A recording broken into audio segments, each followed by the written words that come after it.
ইতিহাসে এমন অনেক শক্তিশালী ব্যক্তি ছিল যারা আল্লাহকে চ্যালেঞ্জ করে বসেছিল এবং আল্লাহকে সরাসরি চ্যালেঞ্জ করার পর তাদের এমন অবস্থা হয়েছিল যে তারা নিজেরাও ভাবতে পারেনি তাদের সাথে এমন কিছু ঘটবে। আপনি জানলে অবাক হবেন, আল্লাহকে যারা চ্যালেঞ্জ করেছে তাদের লিস্টে টাইটানিকের মালিক এবং বিখ্যাত বিজ্ঞানী স্টিফেন হকিংসও রয়েছে। আল্লাহকে চ্যালেঞ্জ করার পর এদের সাথে যা ঘটেছিল তাই জানাবো আজকের এই ভিডিওতে। তো ইতিহাসে কারা এমন হতভাগা ব্যক্তি যারা আল্লাহকে চ্যালেঞ্জ করেছিল এবং তাদের সাথে কি হয়েছিল তা জানতে হলে ভিডিওটি শেষ পর্যন্ত দেখতে থাকুন। এবং যারা সর্বশক্তিমান আল্লাহকে এবং রাসূলকে ভালোবাসেন তারা অবশ্যই চ্যানেলটি সাবস্ক্রাইব করবেন। তো প্রথমে রয়েছে স্টিফেন হকিংস। ইতিহাসে যারা আল্লাহর সাথে পাঙ্গা নিয়েছিল তাদের মধ্যে একজন হচ্ছে বিখ্যাত ইংলিশ বিজ্ঞানী স্টিফেন হকিংস। পৃথিবীর ইতিহাসে যত সেরা বিজ্ঞানী রয়েছে তাদের মধ্যে সবার উপরের দিকে থাকবে স্টিফেন হকিংস এবং আপনারা এই ব্যক্তিকে অনেকেই চেনেন। আপনারা না চিনলেও সোশ্যাল মিডিয়াতে এই ব্যক্তিকে একবার না একবার দেখেছেন।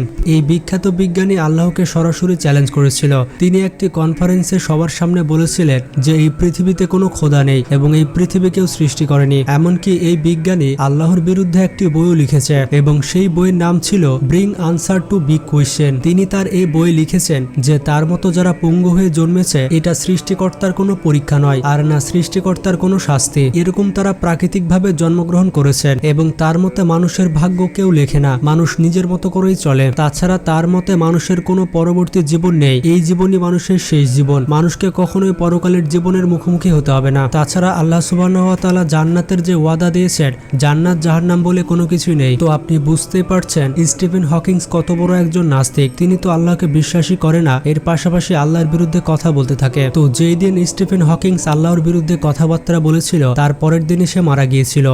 জাহান্নামী জাহান্নামী জাহান্নামী জাহান্নামী।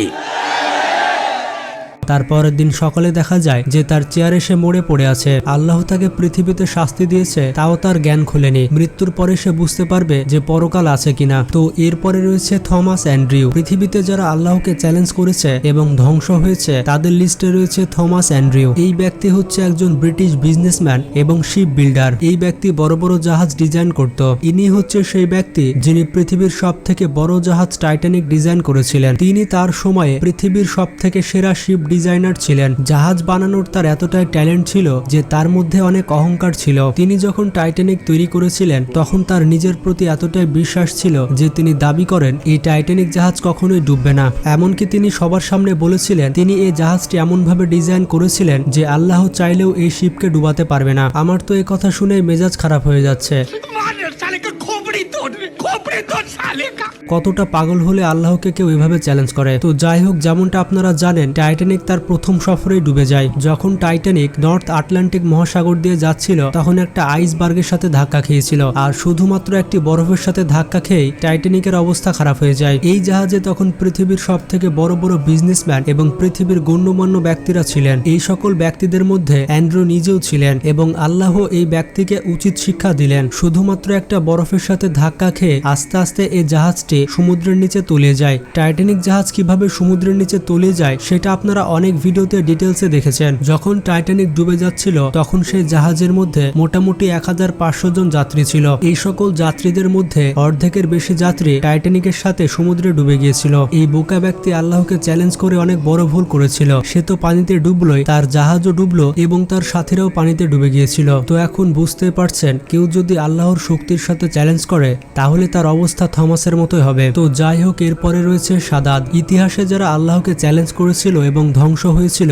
তাদের মধ্যে একজন হচ্ছে সাদাত। তিনি হচ্ছে তখনকার আদ জাতির বাদশাহ ছিলেন। এই ব্যক্তি এতটাই পাগল হয়ে গিয়েছিল যে নিজেকে আল্লাহ বলে দাবি করেছিল। আদ জাতি পৃথিবীর ইতিহাসে সব থেকে সেরা জাতি ছিল এবং তারা সব দিক থেকে অনেক উন্নত ছিল। আল্লাহর প্রত্যেকটি নিয়ামত তারা পেয়েছিল।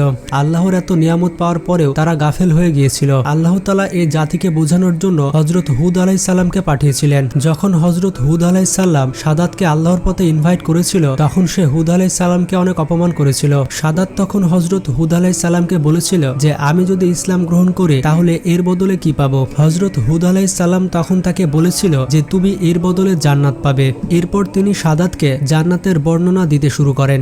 জান্নাতের কথা এবং জান্নাতের বর্ণনা শুনে সাদাত হাসতে শুরু করে। সাদাত তখন হযরত হুদ আলাইহিস সালামকে বলে এটি আবার কোন বড় কথা, আমি তো নিজে জান্নাত তৈরি করতে পারি। এরপর এরপর সাদাত আল্লাহকে চ্যালেঞ্জ করে নিজে জান্নাত তৈরি করতে থাকে। তার যত ধন সম্পদ এবং শক্তি ছিল সেই সকল শক্তি এবং ধন সম্পদ ব্যবহার করে জান্নাতের মতো ঘরবাড়ি তৈরি করতে শুরু করে দেন। এই সকল ঘরবাড়ির নকশা ওই রকম করে তৈরি করেন যেই রকম করে বলেছিল হযরত হুদ আলাইহিস সালাম। এমনকি সাদাত তার জান্নাতকে পৃথিবীর সবকিছু সুবিধা দিয়ে সাজিয়েছিল। যখন তার জান্নাত তৈরি করা শেষ হয়ে গিয়েছিল তখন সাদাত তার জান্নাতে প্রবেশ করতে যাচ্ছিল।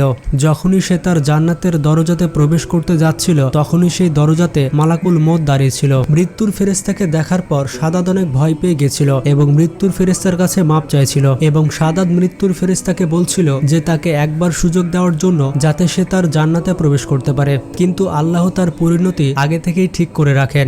যখন সে জান্নাতে প্রবেশ করতেই যাবে তখনই তার মৃত্যু হয়ে যায়। এত কষ্ট করে সে তার পৃথিবীর জান্নাত তৈরি করেও তার মধ্যে প্রবেশ করতে পারল না। আল্লাহকে যে চ্যালেঞ্জ করে তার সাথে এরকম কিছু হবে এটাই স্বাভাবিক। তো এরপরে রয়েছে নমরুদ। আল্লাহকে যারা চ্যালেঞ্জ করেছিল এবং ভয়ঙ্করভাবে ধ্বংস হয়েছিল তাদের মধ্যে রয়েছে নমরুদ। প্রত্যেকটি মুসলমানই জানে যে নমরুদ কত বড় শয়তান ছিল। তার সময়কালে পৃথিবীর সব থেকে জালেম এবং সব থেকে খারাপ শাসক ছিল নমরুদ। তিনি একজন বাদশাহ ছিলেন এবং তিনি দাবি করেছিলেন যে তিনি হচ্ছে আল্লাহ। নমরুদ মানুষকে বাধ্য করত যাতে করে মানুষ তার ইবাদত করে। ইব্রাহিম আলাইহিস সালাম যখন নমরুদকে ইসলামের দাওয়াত দেয় তখন নমরুদ পুরোপুরি খেপে যায় এবং নমরুদ ইব্রাহিম আলাইহিস সালামকে বলে যে যাও তোমার আল্লাহকে বলো যে আমার সাথে লড়ার জন্য বড় বাহিনী প্রস্তুত করতে। তখন আল্লাহ সুবহানাহু ওয়া তাআলা নমরুদের মোকাবেলা করার জন্য মশার বড় বাহিনী পাঠায়। যখন নমরুদের রাজসভাতে এই মশাগুলো পৌঁছায় তখন তারা সবাই দেখে হাসছিল, কিন্তু এই মশাগুলো এতটাই বিপজ্জনক ছিল যে মশাগুলো নমরুদের লোকজনের রক্ত তো খেয়েছিল, এর পাশাপাশি তাদের চামড়া ছিঁড়ে ফেলেছিল আর মাংস খেয়ে ফেলেছিল। এই মশাগুলো এতটাই ভয়ঙ্কর ছিল যে নমরুদের দলবলকে পুরোপুরি শেষ করে দিয়েছিল। অবাক করা বিষয়টি হচ্ছে এর মধ্যে একটি মশা নমরুদের নাকের মধ্যে ঢুকে গিয়েছিল এবং নাকের মাধ্যমে এই মশাটি নমরুদের ব্রেনের মধ্যে গিয়ে পৌঁছেছিল। এরপর 400 বছর ধরে নমরুদকে একদিনও ঘুমাতে দেয়নি এই মশা। প্রতিনিয়ত এত পরিমাণে জ্বালাতো যে নমরুদ অতিষ্ঠ হয়ে গিয়েছিল। এই মশাটি তার ব্রেনের মধ্যে ঢোকার পর না নমরুদ ঠিকমতো গোসল করতে পারছিল না খাওয়া দাওয়া করতে পারছিল। সে এক মুহূর্ত শান্তিতে ছিল না। নমরুদ তার মাথা শুধুমাত্র দেওয়ালে মারত এবং সে নিজেকে আঘাত করত। এমনকি নমরুদ তার লোকজনকে বলতো তার মাথায় জুতা দিয়ে মারতে। যে মানুষজন নমরুদকে ভয় পেত তারা এসে নমরুদের মাথায় জুতা দিয়ে মারত। তাহলে আপনি একবার ভাবুন যে নমরুদের অবস্থা কি হয়েছিল। আল্লাহর সৃষ্টি সব থেকে ছোট জীব মশার মাধ্যমে আল্লাহ নমরুদের কি অবস্থা করে দিয়েছিল। অবশেষে এই যন্ত্রণা সহ্য করতে না পেরে নমরুদ মারা গিয়েছিল। এই ব্যক্তিগুলো ছাড়াও ইতিহাসে আরো অনেক ব্যক্তি রয়েছে যারা আল্লাহকে চ্যালেঞ্জ করেছিল। এর মধ্যে রয়েছে আব্রাহা। আব্রাহা তার দলবল নিয়ে এসেছিল কাবা শরীফকে ধ্বংস করতে, কিন্তু যখনই তারা কাবা শরীফের কাছে পৌঁছেছিল তখনই আল্লাহ সুবহানাহু ওয়া তাআলা আবাবিল পাখি পাঠিয়ে দিয়েছিল যাদের মুখে এবং পায়ে ছোট ছোট পাথর ছিল এবং এই পাখিগুলো উপর থেকে এই পাথর ফেলছিল। এই ছোট ছোট পাথরের কারণে আব্রাহার দলবলের অবস্থা পুরোপুরি খারাপ হয়ে গিয়েছিল এবং মক্কা শহরে পৌঁছানোর আগে আব্রাহা এবং তার দলবলের অবস্থা